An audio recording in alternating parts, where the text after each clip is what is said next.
पिता आत्मा राम दुबे माता जिनकी हुलसी थी, पिता आत्मा राम दुबे माता जिनकी हुलसी थी, राजापुर के कवि तुलसी थे, मन में भक्ति श्री राम की थी। पंक्तियों से स्पष्ट हो जाता है कि इनके पिता का नाम आत्मा राम दुबे, माता का नाम हुलसी देवी और यह राजापुर के रहने वाले थे। लेकिन जन्म कब हुआ है उसके बारे में भी मैं आपको 4 पंक्तियों से अपने साथ जोड़ना चाहता हूँ। 1554 विषय कालिंदी के तीर, 1554 विषय कालिंदी के तीर, श्रावण शुक्ला सप्तमी तुलसी धर्यो शरीर। धर्यो मीन्स होता है बेटा पैदा होना।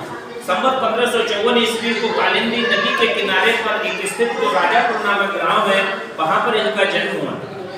चूंकि तुलसीदास जी का जन्म मूल नक्षत्र में हुआ, तुलसीदास जी का जन्म कब हुआ था? मूल नक्षत्र में। उस समय की मान्यता थी कि जिस बच्चे का जन्म मूल नक्षत्र में होता है तो उस संतान को घर पर रखना उचित नहीं समझते। तो तुलसीदास जी को भी घर से बाहर निकाल दिया उनके माता पिता ने। तब उनकी भेंट होती है गुरु नरहरिदास जी ने।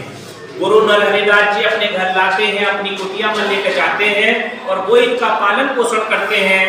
उनकी शादी का एक निश्चय किया और उनकी शादी दीनबंधु पाठक की पुत्री रत्नावली के साथ कर दी। वह अपनी पत्नी से अत्यधिक प्रेम करते थे। एक बार पत्नी जब बिना कहे मायके चली जाती है तो वह आंधी तूफान का सामना करते हुए कालिंदी जो नदी थी उसको पार करते हुए अपनी ससुराल जा पहुंचते हैं। लेकिन मैं छोटी सी घटना को आपके सामने रखना चाहता हूं। चूंकि रात्रि का समय था, चारों तरफ अंधकार छाया हुआ था और चूंकि नदी उफान पर थी, बाढ़ जैसा वहां पर माहौल बना हुआ था, तो उन्होंने चूंकि एक अड़थी आ रही थी उसको नाव समझते हुए उसका सहारा लेते हुए नदी क्रॉस कर ली। और चूंकि जब रात्रि के समय वह अपने ससुराल के गेट पर पहुंचे तो गेट चूंकि बंद था तो उन्होंने अंधेरे में छजली के बराबर से एक लटके हुए सांप को रस्सी समझ लिया और उस पत्नी ने जब उनको देखा क्रोधित हो गई तो फिर उन्होंने अपने पति को धिक्कारा और डांटा। उन्होंने कहा कि लाज न लागत आपको, लाज न लागत आपको, दोरे आप बहुकाज, और धिक धिक ऐसे प्रेम को कहां कहूं मैं नाथ।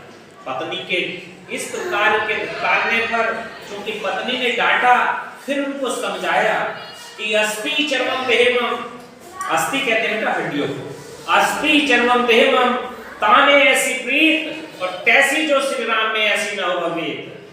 पत्नी की ये बातें सुनकर तुलसीदास जी की आंखें खुल गईं। वह तभी से वहां से निकलकर मरा मरा जपने लगे और एक न एक दिन उनके मुख से राम का उच्चारण होने लगा।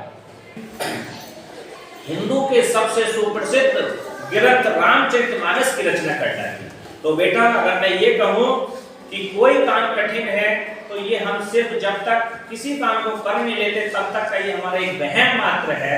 जब हम किसी काम में लग जाते हैं पूरे तन मनता के साथ तो कोई भी काम कठिन नहीं है। तो मन के हारे हार है, मन के जीते जीत, मन के हारे हार है, मन के जीते जीत।